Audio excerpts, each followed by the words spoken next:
Talk about graphs. Now, let me tell you, there was one man's Twitter feed that I made sure was a favorite, and I used to check this all the time. In fact, I hated when he took a day off. I mean, it was ridiculous. I think when this particular guy decided that he wasn't going to tweet or put out the graph that night, it was like devastating, and I wasn't alone on this. And let me tell you who I'm speaking about. I don't think I need to, if you were following him as well. Dr. Ridhwaan Suliman, of course, you know that. So he was amazing during this pandemic in trying to bring it to us so that we could get a better understanding as to what was going on with the numbers.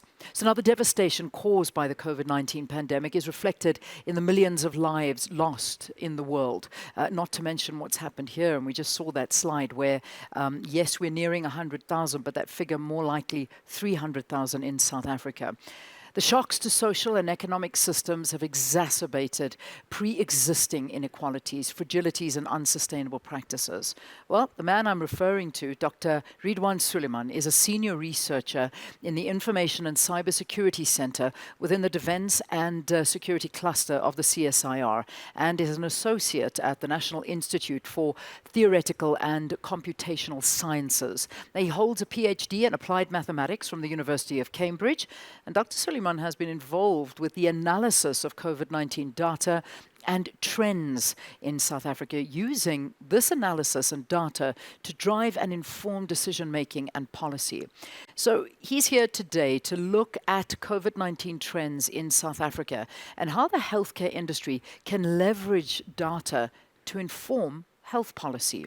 We've seen how several factors have influenced country-specific innovations and responses to the scourge of the pandemic, and Dr. Suliman gives us a localized view to better equip our sector going forward. So the man behind the numbers who suddenly has to jump away from the graphs and come in front of the camera, which is great, and we're very happy about that. Please welcome Dr. Ridhwaan Suliman. Good morning. Thank you so much, Leanne, for that lovely and kind introduction. It really is so great to be here in person. We've seen that COVID has continuously thrown many challenges over the past 2 years, but certainly it is quite a privilege to be here in person and at this very special event.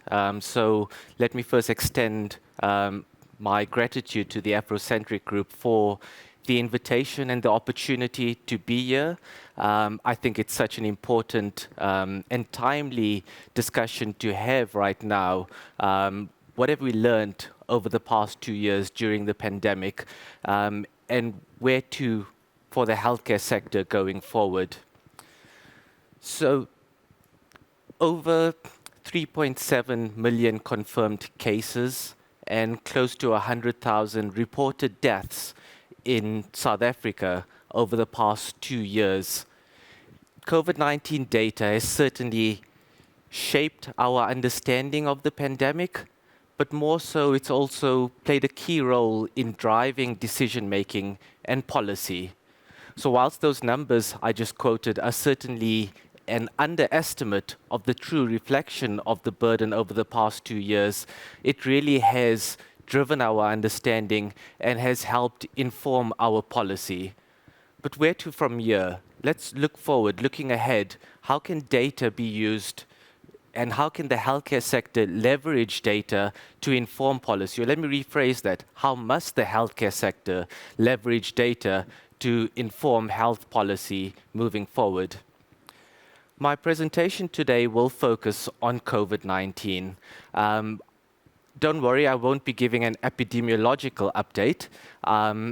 The good news is that certainly all our indicators are trending downwards, and we are certainly in much lower levels of risk currently, as reflected and as evidenced by the easing or lessening of the restrictions as announced by President Ramaphosa and coming into effect from today. But I think it's important to understand what has happened over the past 2 years. What I'd like to do is focus on how data has actually driven and informed decision making. So I want to elaborate on that point. How have we used data over the past 2 years in decision making? I think an important question as well when looking forward is the prospect of future waves, and I'll try and share some of my thoughts on what we can expect going forward. And then importantly, the discussion of beyond COVID-19, how must we use data to inform health policy? So this graph shows the epidemiological trajectory of COVID-19 over the past 2 years. On the 5th of March 2020, South Africa recorded its first COVID-19 case. And 2 years and 2 weeks later, we've gone through 4 waves or 4 resurgences of COVID-19, each driven by a distinct or different variant that has become dominant during that wave. So early on, not sure if the laser is working, but early on, the first wave was driven by the wild type or original variant of COVID-19. And as over time, different variants have emerged and have become dominant, and each of South Africa's waves have been driven by a different variant. The second wave, we saw the beta variant emerging in the Eastern Cape and spreading rapidly throughout the rest of the country. And then the Delta wave, or the Delta variant, responsible for a wave over our winter months of 2021. And then recently, the Omicron variant, responsible for very rapid levels of or surge in infections over our recent summer months here in South Africa. But looking back to March 2020, there was certainly a lot of unknown uncertainty at the time, and very little data to inform our public health response. So what was the result? We certainly watched very closely what was happening first in China. We saw images coming out of the Lombardy region in Italy, in New York City, what was happening, as well as in the UK and other countries around the globe back in March 2020. And what that did is it early on informed our response. And South Africa sort of erred on the side of caution, and we went into a very harsh and strict level 5 lockdown. And I think we can certainly debate the pros and cons of the different restrictions over time. But what it did do, it bought us time and allowed us to gain more data and gain more understanding of the COVID-19 pandemic. So what was happening globally early on informed our initial response. We certainly had very little, if any, data very early on when we were all watching these sort of curves emerging out of Asia, out of Europe, out of the US.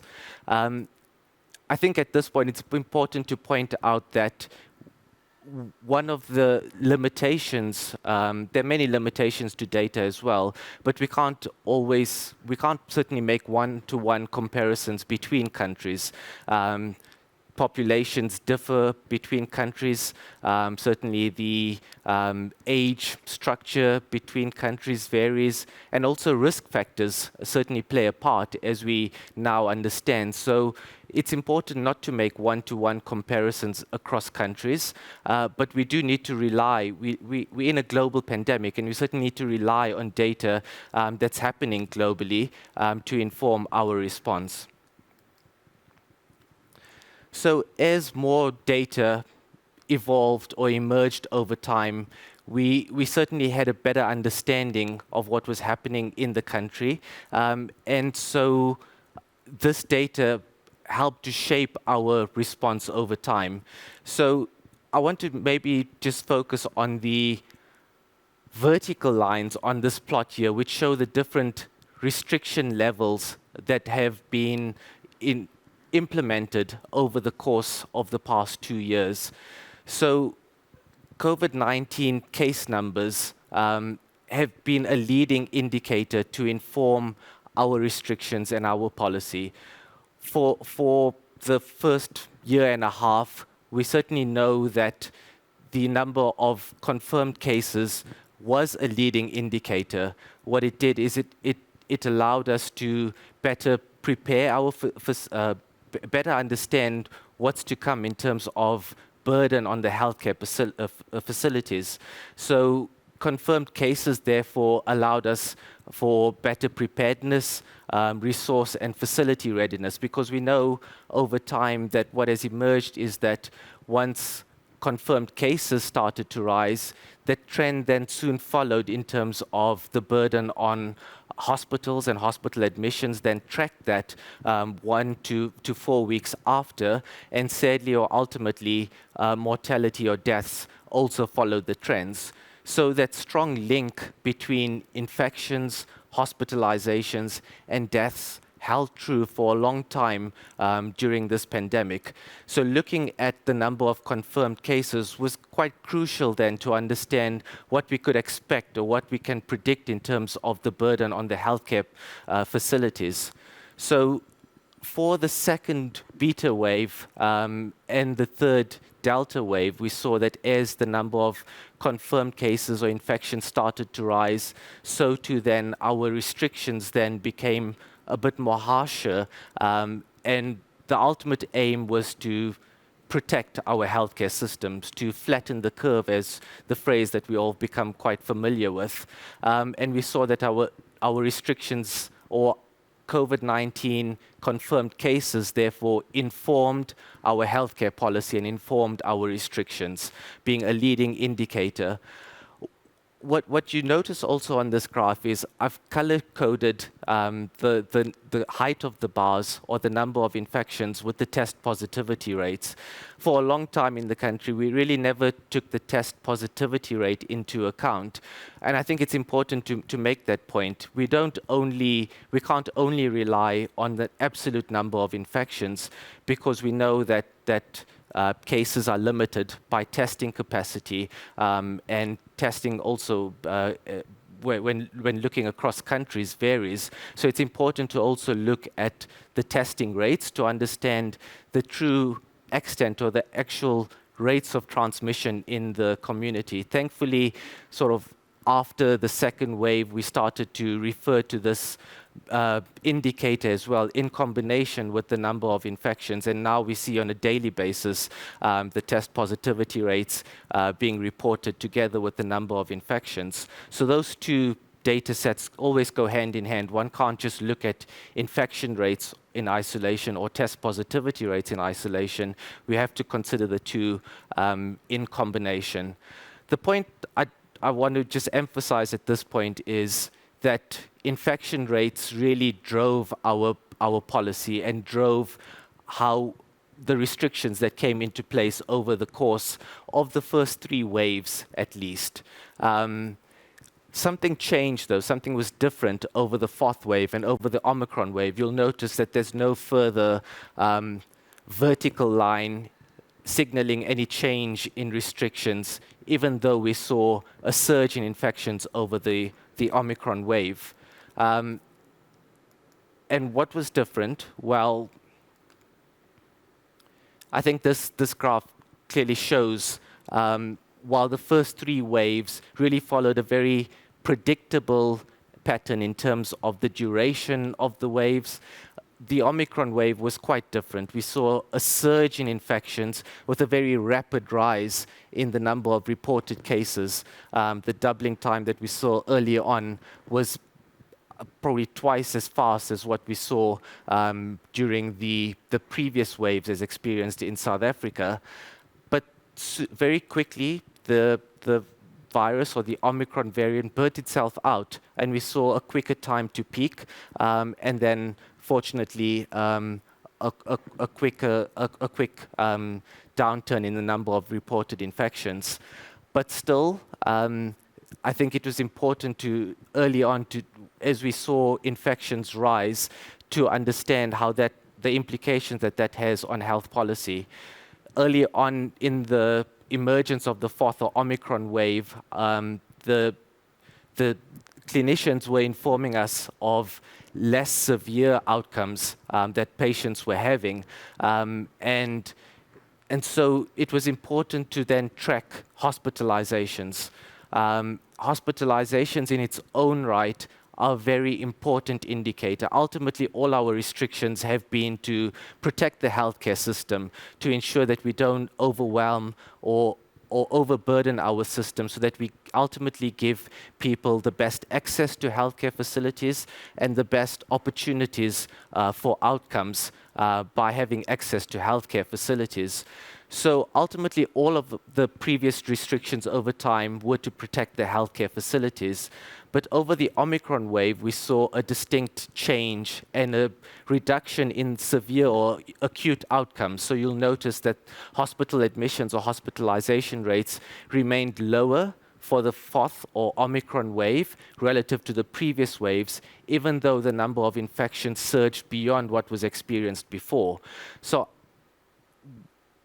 understanding or looking at the data in terms of hospitalizations was crucial then in informing our response during the fourth wave. I mentioned about how the clinicians indicated less severe outcomes. One can also look at the length of stay in hospitals was decreased compared to previous waves. And in general, there was less demand for oxygen and ICU facilities. And the data then emerged to support those observations in the hospital settings. And the data that we saw coming out during the fourth wave informed our response. So we remained in level 1 restrictions, and even during the fourth wave, we slowly started to ease restrictions, doing away with the curfew over the Christmas period, and slowly over time, including just yesterday, a further easing of restrictions, primarily because of a lesser demand on the healthcare facilities. I think the point to emphasize here is that recognizing the data again, in terms of now hospital admissions, drove our fourth wave response. Data supported the view observed in hospitals, and data ultimately played a role in informing our healthcare policy over the past few months. These two graphs just quickly look at the Omicron wave in Gauteng. We know that the Omicron variant emerged in the Gauteng province, and all eyes across the globe were fixated on what was happening in Gauteng. Initially, the infection rates that were being observed in Gauteng, I spoke about a very steep rise in infections with a doubling time of 1.5 to 2 days early on. And so we saw a rapid surge in infections in the Gauteng province. But very early on, we saw less demand on hospitals. So the graph on the right actually shows the number of reported deaths in the Gauteng province over the 4 waves. And so hospitalizations decreased, but more importantly, the number of deaths in the province decreased as well. So what emerged was a significant decoupling for the first time in the pandemic between the trends in infections and then the severe or acute outcomes of hospitalizations and deaths. So ultimately, the lower rate of deaths was promising and supported the fact that we have higher levels of immunity in the population. And I think this came as quite a relief to us in South Africa, but also the global community, that we were seeing less severe or acute outcomes emerging from Gauteng. So we saw early observations in hospitals. We saw then the data emerge to support what was happening in the hospitals. And then the science then emerged and confirmed both of those trends.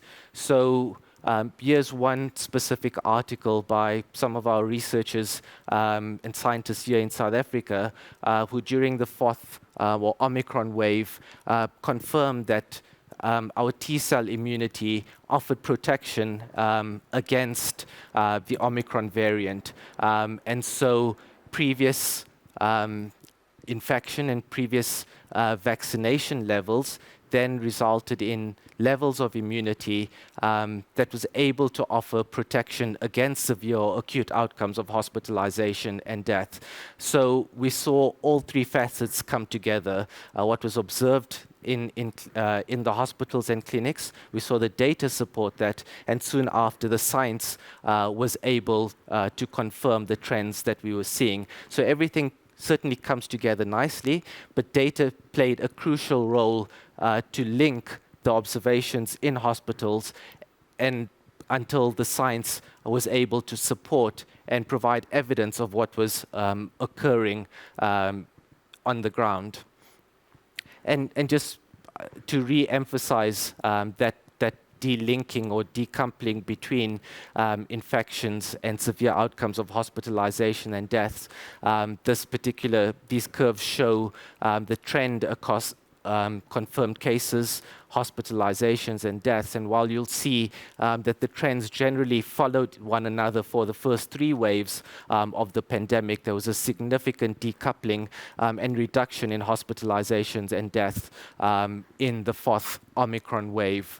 The consensus being one, the Omicron variant, which is significantly more transmissible than the previous variants, responsible for a high number of infections, is possibly less severe than the previous variants, but also importantly, as I just referred to from the previous paper, high levels of population immunity in the community, both through previous infection as well as acquired immunity, that has resulted in this delinking and decoupling and less severe outcomes in hospitalization and death.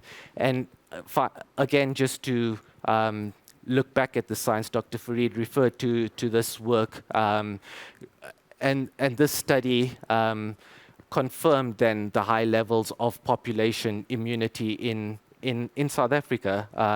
The study is particularly focused in Gauteng, and pre-Omicron sero surveys indicated between 60 to 80% of the population had antibodies or had some immune response prior to the Omicron wave. And after the Omicron wave, these seroprevalence levels increased up to 85% in some settings. So certainly the data and the scientific evidence supports high levels of population immunity in the country. And I think that's important to understand when looking forward and looking ahead. I spoke quite a bit about this delinking and decoupling between infection rates. I won't spend too much time further elaborating on that, but certainly less severe or less mortality in the fourth or Omicron wave. And maybe just to emphasize what has the data told us further about the mortality in South Africa. And this data and these figures are thanks to Sarah Bennett, who supplied these figures based on members within the med scheme group. And the top graph shows the age stratification of the case fatality rate within hospital settings. So certainly what is clear is that the risk increases with age, and we know that the older age groups are at higher risk of severe outcomes due to infections with the COVID-19 pandemic.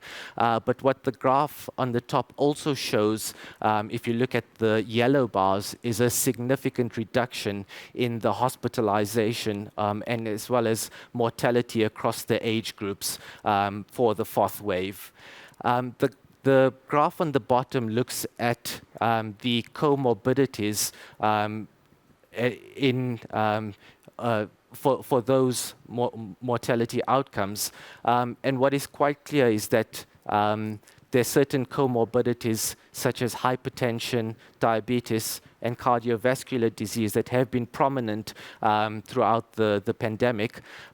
But interestingly, as Sarah indicated, is that hypertension, while it has also been prominent in data coming out from the NICD, approximately 40% of all comorbidities, in this data, 70% of comorbidities were included the hypertension. So I think there's probably something interesting there to perhaps take into account, perhaps a difference between private and public sector data and outcomes. I alluded to the importance of data in driving and informing healthcare policy over the pandemic, but I think it would be remiss not for me to point out that certainly there are limitations in the data, and we certainly need to be aware of these limitations. I alluded to the different limitations when reporting infection rates, hospitalizations, while crucially important, are a lagging indicator, and so one needs to understand that lag time between infection rates and hospitalizations. Reported death numbers may be delayed or may be unreported. And so there are many limitations and nuances in the data that we do need to be aware of in our decision making and in our policy.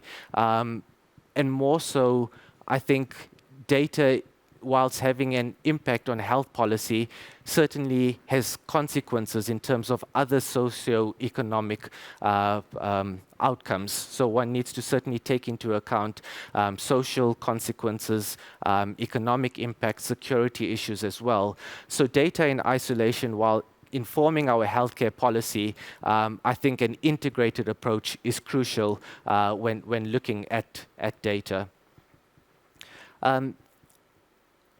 So going forward, where to from here? Is the pandemic over?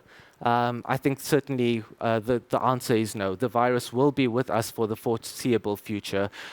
This graph just shows recent infection rates occurring in many countries in Europe, and even after a very severe Omicron wave, we saw many countries in Europe seeing a resurgence in their infection rates of late. And as Dr. Farid also alluded to, what was happening in Hong Kong and in New Zealand. So certainly infections are continuing, and no doubt the virus will be with us for the foreseeable future. And I think we can expect future waves, including a fifth wave and possibly six waves and further. Ultimately, we know that viruses do mutate as they replicate. As long as there's ongoing transmissions, there will be opportunities for the virus to replicate, and so we will continue to see infections and the emergence of future variants. The trends in South Africa over the past 2 years have been fairly predictable and fairly cyclical.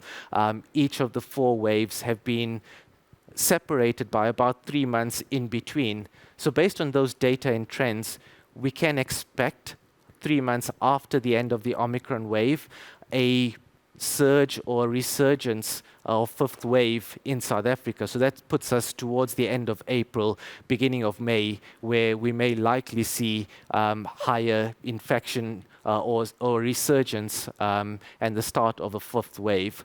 But what's important to also point out, as I alluded to, each of the four waves in South Africa were dominated by a different variant but became dominant. So for a fifth wave, we would need another variant to outcompete the highly transmissible Omicron variant, and that would drive future or the fifth wave or resurgence in infections. Importantly, I think as has been alluded to in the previous presentation, and as I pointed out, while there may likely be high levels of infection, I think we need to recognize high levels of immunity in the country, and so we hope to see less severe outcomes of hospitalization and death going forward, even with the fifth and sixth wave. So importantly then, beyond COVID-19, where to from here? How can we use data to inform healthcare policy going forward? I think for one, we've seen how every day we getting data related to the COVID-19 pandemic, which has helped to inform our understanding, and as I mentioned, helped to drive decision-making and policy. But how can we expand this beyond just COVID-19? Is there scope for a general health data observatory utilizing digital healthcare technologies to understand overall burden on our health systems? Dr. Farid mentioned a reduction in GP visits and in clinical visits during the past 2 years, and we expect a rebound as we emerge away from the COVID-19 pandemic. But can we use data to better understand the true burden of the healthcare system, and as an overall observatory inform policy and decision making? I think what is also quite crucially important is to be able to integrate private and public sector data. We've been doing this for the first time over the COVID-19 pandemic, and I think it's important to continue to decrease this gap between the private and the public sector, to support the data collection, integration, and infrastructure across the private and public sector in the country, so that we can target health interventions and broaden access to health care. I think once we have data in place, one can then do advanced modeling and analytics and analysis using data. So expanding to sort of modeling and predictions, I think is quite crucial. Of course, I've spoken about the predictions of future COVID-19 waves, but what about future pandemics? Can we predict that? Can we get a better understanding utilizing data of emerging threats and future pandemics? So one can then do more risk and threat models, and also better understanding financial models, such as understanding and optimizing resources and human capital as well. Ultimately, I think data can play a crucial role in better preparedness and response going forward, beyond just COVID-19.